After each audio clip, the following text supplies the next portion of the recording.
Supreme court में 26वीं आईनी तरमीम के खिलाफ दरख्वास्तों पर समाअत। लाइव स्ट्रीमिंग से मुताल्लिक दरख्वास्तों पर फैसला महफूज कर लिया गया है। इस हवाले से मजीद क्या डिटेल्स हैं जान लेते हैं। हसीब मलिक हमारे साथ मौजूद हैं। हसीब, बताइएगा इस समाअत का अहवाल।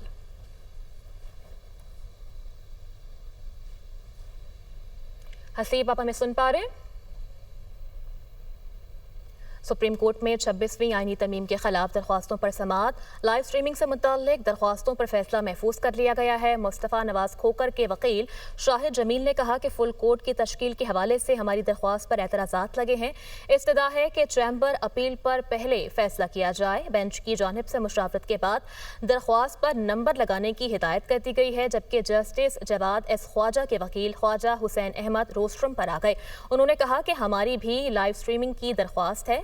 जस्टिस अमीनुद्दीन खान ने रिमार्क्स दिए कि दोनों दरख्वास्तों पर नोटिस कर रखे हैं। हमने तरतीब ये रखी है कि अगर बेंच पर एतराज़ लगता है तो दूसरा बेंच उनको सुनेगा, अगर एतराज़ नहीं होता तो फिर लाइव स्ट्रीमिंग की दरख्वास्त को यही बेंच सुनेगा।